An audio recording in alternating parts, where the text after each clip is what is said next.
नमस्कार, मैं हूं आपके साथ अली मतर। जोहार। झारखंड की शुरुआत बड़ी खबर से करेंगे। न्यूज 18 की खबर का बड़ा असर हुआ है। चलती मालगाड़ी से कोयला चोरी की जांच शुरू हो गई है। महुदा आरपीएफ की टीम पहुंची है। तोलोटाड़ और खानूडी स्टेशन के पास कोयले की चोरी होती है। चलती मालगाड़ी से कोयला गायब हो जाता है, चुरा लिया जाता है। न्यूज 18 ने चलती ट्रेन से चोरी का पर्दाफाश किया था और खबर चलने के बाद आद्रा डिवीजन रेल मंडल में खलबली मच गई और उसके बाद अब जांच शुरू कर दी गई है।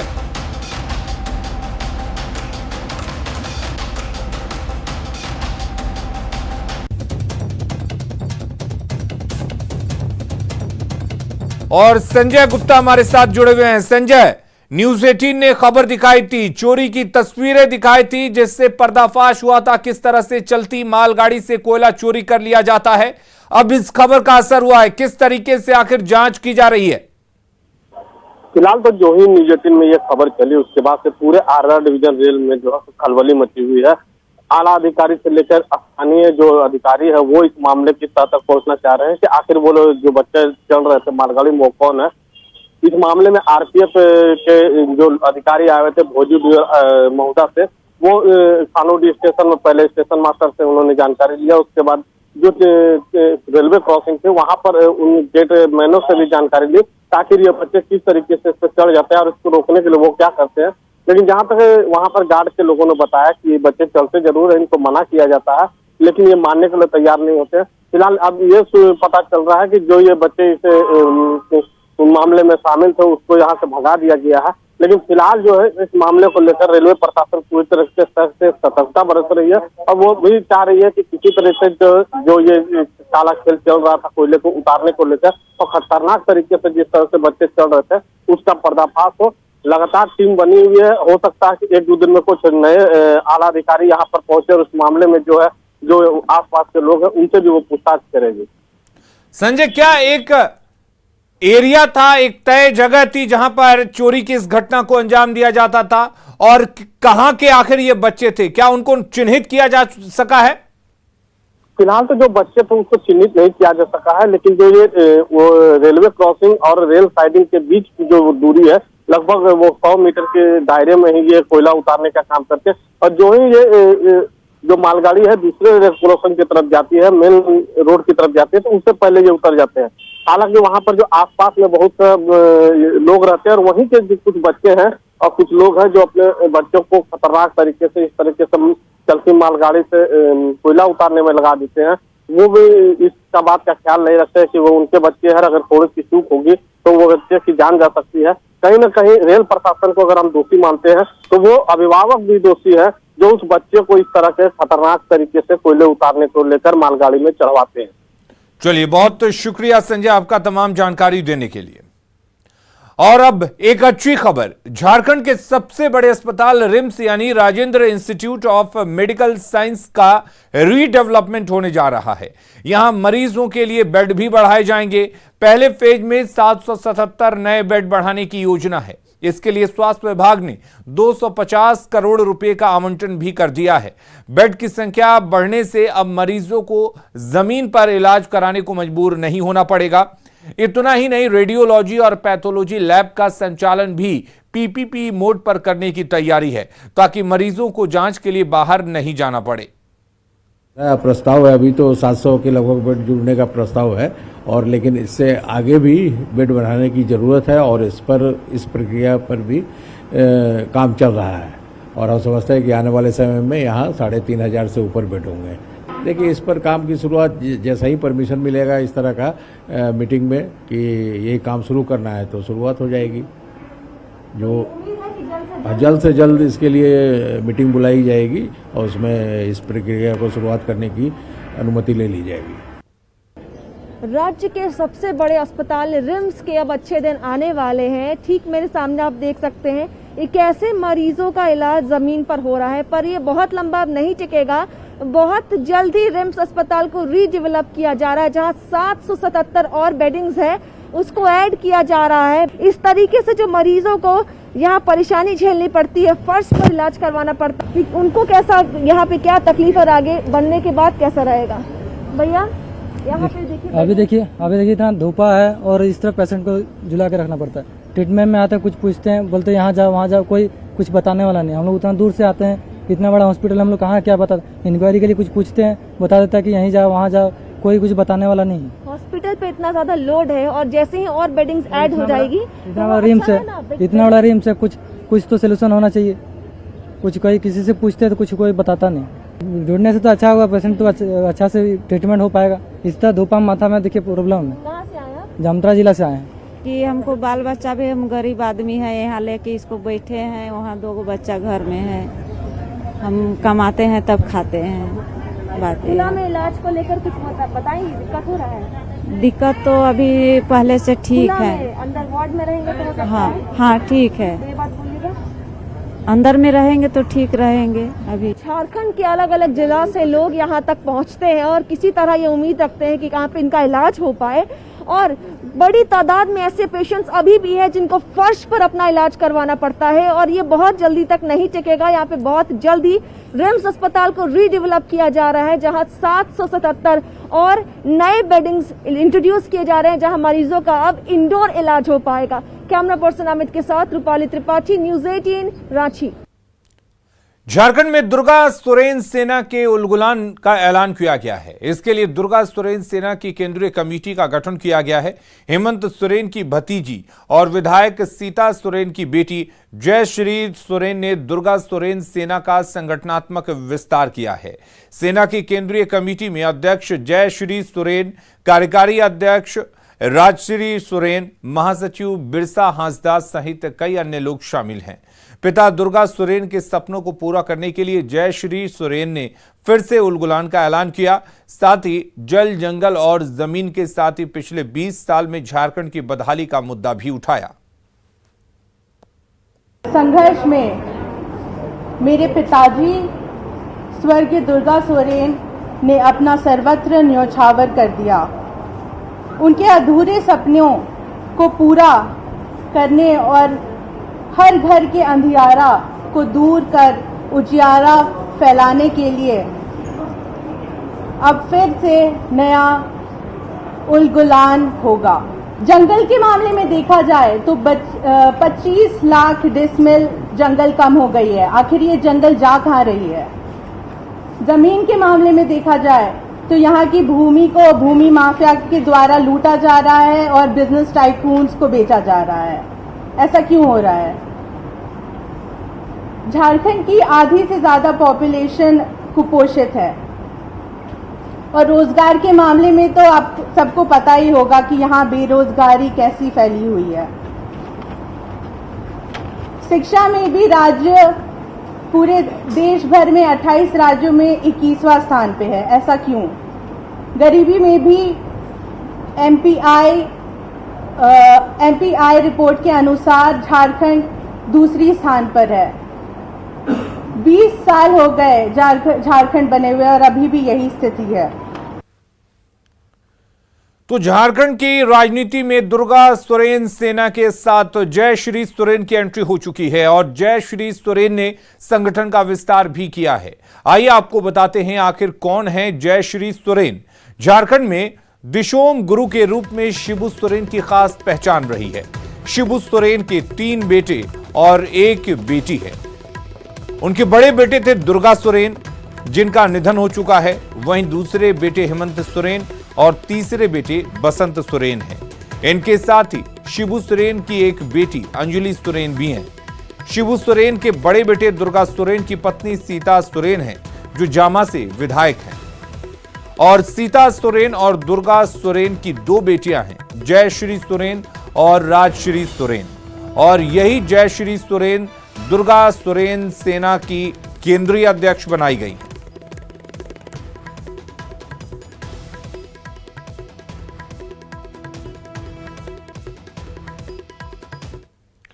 बीजेपी आज अपना 42वां स्थापना दिवस मना रही है। रांची में इस मौके पर बीजेपी विधायक दल के नेता बाबूलाल मरांडी के नेतृत्व में पार्टी मुख्यालय में बीजेपी का झंडा फहराया गया। साथ ही पार्टी कार्यकर्ताओं ने पार्टी मुख्यालय से स्वामी सहजानंद चौक होते हुए अरगोड़ा चौक तक मार्च किया। इस दौरान खास टोपी पहने हुए बीजेपी नेता और कार्यकर्ता लगातार नारेबाजी कर रहे थे। बाबूलाल मरांडी ने पार्टी के स्थापना दिवस पर खुशी जताई, साथ ही पीएम मोदी के नेतृत्व में देश के चहुमुखी विकास की सराहना की। भारतीय जनता पार्टी का आज स्थापना दिवस है और स्थापना काल से लेकर के आज तक की जो यात्रा और देश आज आत्मनिर्भर भारत की ओर आगे बढ़ रहा है। देश अपने पैरों पर खड़ा हो रहा है और आज देश के अधिकांश राज्यों में करीब करीब भारतीय जनता पार्टी के नेतृत्व में सरकार चल रही है। देश में भी सरकार है। आज भारतीय जनता पार्टी के कार्यकर्ता देश के प्रधानमंत्री, राष्ट्रपति, उपराष्ट्रपति, देश के कई राज्यों में मुख्यमंत्री, आप तो केंद्रीय मंत्री से लेकर मुख्यमंत्री तक आपका लंबा अनुभव रहा है। स्वाभाविक है, यह स्थापना दिवस सबके लिए खुशी का दिन है। भारतीय जनता पार्टी के 42वें स्थापना दिवस के मौके पर पद यात्रा निकाली गई, जिसमें पूर्व सीएम रघुवर दास भी शामिल हुए और हजारों कार्यकर्ताओं के साथ पैदल चलकर पार्टी कार्यालय पहुंचे। रघुवर दास ने पार्टी के 42 साल के सफर की चर्चा की, जिसमें उन्होंने कहा कि बीजेपी की विचारधारा में सबका विकास शामिल है। भारतीय जनता पार्टी जो जनसंघ का उत्तराधिकारी के रूप में एक सांस्कृतिक राष्ट्रवाद के विचार से उत्पन्न हुई थी और हमारी पार्टी का जो मूल मंत्र है वो हमारी विचारधारा सांस्कृतिक राष्ट्रवाद। बीजेपी के स्थापना दिवस के मौके पर झारखंड बीजेपी के अध्यक्ष दीपक प्रकाश ने कहा कि पूर्वजों की त्याग, तपस्या और बलिदान की वजह से आज बीजेपी दुनिया की सबसे बड़ी पार्टी बनकर उभरी है। सांस्कृतिक राष्ट्रवाद और राष्ट्रवाद का झंडा लेकर बीजेपी आगे बढ़ रही है और पीएम मोदी के नेतृत्व में पार्टी राष्ट्रवाद के साथ साथ गवर्नेंस और नर नारायण सेवा के संकल्प के साथ आगे बढ़ रही है। दुनिया की सबसे बड़ी पार्टी बनाने में हमारे पूर्वजों की त्याग, तपस्या और बलिदानी, इन तीनों का समावेश रहा है, जिसके कारण आज भारतीय जनता पार्टी सांस्कृतिक राष्ट्रवाद और राष्ट्रवाद का झंडा लेकर के आगे बढ़ा और दुनिया की सबसे बड़ी पार्टी बनी। लोहरदगा में भाकपा माओवादी के एक नक्सली ने पुलिस के सामने सरेंडर कर दिया, जिसे एंटी नक्सल ऑपरेशन डबल बुल के कमाल माना जा रहा है। सरेंडर करने वाले नक्सली सूरजनाथ खेरवार के खिलाफ लोहरदगा, लातेहार और गुमला के कई थानों में नक्सली वारदात के मामले में केस दर्ज हैं। पेशरार थाना क्षेत्र के बुलबुल गांव के रहने वाले नक्सली ने बताया कि 12 साल की उम्र में ही उसके गांव में नक्सलियों ने आकर दबाव बनाया था, जिसके बाद मजबूर होकर वो नक्सलवाद की राह पर चल पड़ा था, लेकिन एक मुठभेड़ के दौरान जान बचने के बाद सरेंडर का फैसला किया। इस मौके पर सरकार की सरेंडर नीति नई दिशा के तहत कैश और अन्य लाभ दिया गया।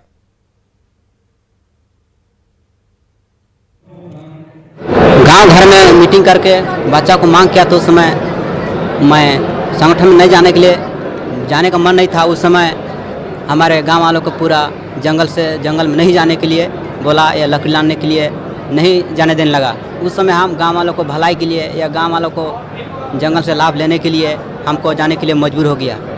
अब जा कर के भी जब संगठन में रह रहे थे, ऐसे सामान ढोकर चलते थे, खाते थे, पीते थे। काफ़ी एक जगह से दूसरे जगह जाने के लिए काफ़ी चलना पड़ता था।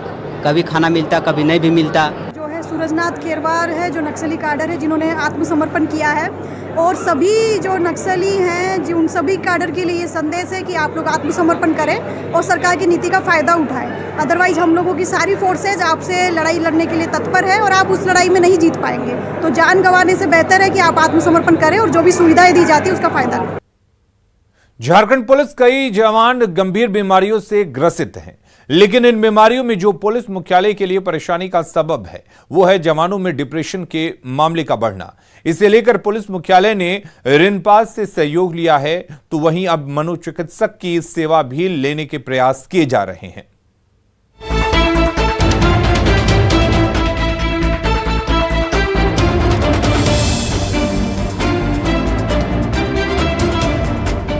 पुलिसकर्मियों की ड्यूटी ही पुलिसकर्मियों के लिए परेशानी की वजह बन गई है। परिवार से दूर और 12 से 18 घंटे का काम पुलिसकर्मियों के लिए किसी बड़ी मुसीबत से कम नहीं। वहीं इसके बावजूद छुट्टी ना मिलना इस परेशानी को और बढ़ाने का काम करती है और इस वजह से कई पुलिसकर्मी सुसाइड जैसा कदम तक उठाने से नहीं हिचकते। इसे देखते हुए झारखंड पुलिस एसोसिएशन ने शिफ्ट में ड्यूटी और छुट्टी के प्रबंधन पर जोर देने की मांग की है, क्योंकि मेडिकली फिट जवान वर्कलोड और सिस्टम की वजह से गंभीर बीमारियों की चपेट में आ जाते हैं। तो कहीं ना कहीं जो सिस्टम में जीने की जो व्यवस्था है, जो एक आम व्यक्ति को नींद चाहिए, एक आदमी को समय पर खाना चाहिए, एक आम आदमी को जब आवश्यकता पड़े तो अपने माता पिता बच्चों के साथ शेयर करने के लिए अवकाश चाहिए, और सारी चीज से जब वंचित करेंगे तो कहीं ना कहीं वो रोगी बनेगा या डिप्रेशन के शिकार होगा। पुलिस मुख्यालय के सर्वे में पुलिसकर्मी बीपी, शुगर जैसी बीमारियों से ग्रसित पाए गए। वहीं कई ऐसे जवान भी मिले जो डिप्रेशन के शिकार थे। डिप्रेशन दूर करने के लिए मेडिटेशन और काउंसलिंग की व्यवस्था है। वहीं जिनमें डिप्रेशन लेवल ज्यादा है उनकी रिनपास के जरिए काउंसलिंग कराई जा रही है। अब पुलिस विभाग मनोचिकित्सक को हायर करने पर विचार कर रहा है, साथ ही छुट्टियों को लेकर भी विशेष प्रयास जारी है। चाहे मेडिकल काउंसलिंग हो, साइकोलॉजिकल काउंसलिंग हो या मेडिटेशन या अन्य जो जिस हिसाब से जिसको जिसकी आवश्यकता है वो हम लोग उन्हें उपलब्ध कराने के लिए प्रयासरत है। और हमारा यह प्रयास है कि एक अच्छा working environment, stress free working environment हम अपने पुलिसकर्मियों को, पदाधिकारियों को उपलब्ध कराएं, ताकि वो अपनी ड्यूटी जो है वो पूरी निष्ठा के साथ और पूरे अपने पोटेंशियल के साथ कर सके। इधर मनोचिकित्सक भी वर्कलोड अधिक और छुट्टियां कम मिलने को सबसे बड़ी परेशानी की वजह मानते हैं और इसके लिए काउंसलिंग पर जोर दे रहे हैं। छुट्टी लेने जाता है, इतना आर्थिक तंगी, मानसिक तंगी के बावजूद, तो पदाधिकारी को थोड़ा सहानुभूतिपूर्वक विचार भी करना चाहिए उसको छुट्टी देने में। होता क्या है कि सरकार को भी कठिनाई है, संख्या कम है सिपाही का, ड्यूटी करना ही है, लॉ एंड ऑर्डर देखना ही है, तो अब पदाधिकारी भी इनकार कर देते हैं छुट्टी देने से। तो कभी कभी ये सब असंतोष का कारण बनता है सिपाही में, जिसके चलते सुसाइडल थ्रेट भी बनता है। डिप्रेशन की वजह से कई पुलिस जवान सुसाइड कर चुके हैं। ऐसे में लोगों की सुरक्षा के लिए सजग पुलिसकर्मी कैसे मानसिक तौर पर स्वस्थ रहें, इसकी भी चर्चा हो चुकी है। लेकिन इसके उपाय लागू करने पर पुलिस मुख्यालय कितना गंभीर है, सबकी नजरें इसी पर टिकी है। रांची से न्यूज़ 18 के लिए ओम प्रकाश की रिपोर्ट।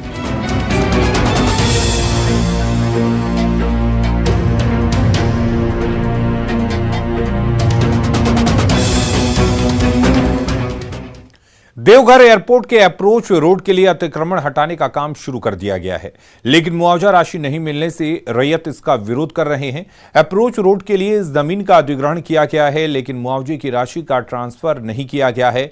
ऐसे में बिना राशि दिए आवास तोड़े जाने से ग्रामीण नाराज दिख रहे हैं। लोगों का कहना है कि जब तक खाते में पैसे नहीं आएंगे तब तक मकान नहीं तोड़ने देंगे। वहीं प्रशासन जबरन मकान तोड़ रहा है। इधर अंचल अधिकारी ने 1 से 2 दिन में ट्रेजरी से मुआवजा मिलने का दावा किया है। हमारा मकान का मुआवजा मिलने के लिए डीएलओ साहब ने बोला कि आपका पैसा मिल जाएगा, आपके खाते में चला जाएगा, आप मकान तोड़ने दीजिए। हम उनसे ये बोले कि सर मकान जब टूट ही जाएगा तो फिर हम पैसा कैसे ले सकते हैं आपसे, ठीक है, तो हमारा पैसा आने दीजिए अकाउंट में, इसके बाद आप लेने के लिए हमें कोई तकलीफ नहीं है। उन्होंने बोला ट्रेजरी में चला गया है, 2-4 दिन में चला जाएगा। तो हमने बोला सर 2-4 दिन में चला जाएगा तो 2-4 दिन के बाद आप तोड़ लीजिएगा, हमारे अकाउंट में क्रेडिट होना चाहिए, उसके बाद आप तोड़ लीजिए। उन्होंने बोला सर कागज़ पे लिख दिया है कि सर भुगतान किया जा रहा है। बोले सर किया जा रहा है लिखा हुआ है, सर जब तक मेरे अकाउंट में नहीं आएगा तो हम कागज़ में देख के क्या करेंगे। हमारे अकाउंट में क्रेडिट हो जाए फिर आप मकान तोड़ने के लिए एलिजिबल है, हमें कोई आपत्ति नहीं है।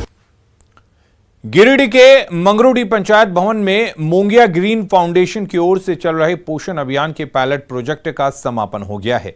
समापन समारोह के मौके पर मोंगिया ग्रीन फाउंडेशन के चेयरमैन गुणवंत सिंह मोंगिया और मोंगिया स्टील के निदेशक त्रिलोचन मोंगिया भी शामिल रहे।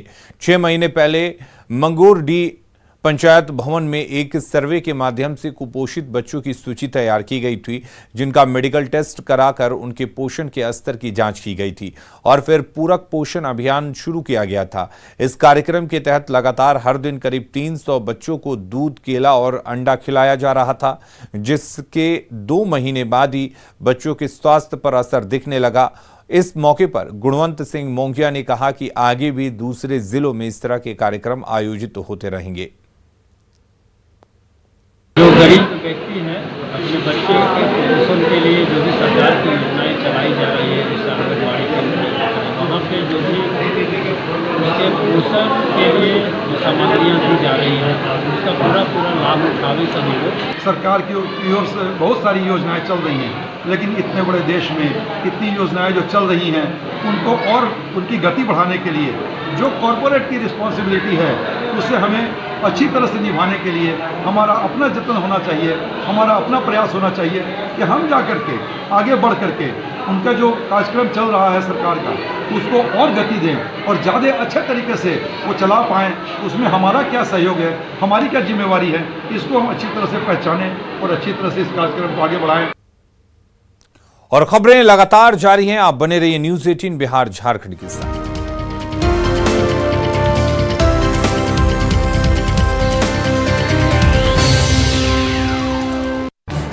इस न्यूज हेडलाइंस के प्रायोजक पेट सफा आयुर्वेदिक जूस।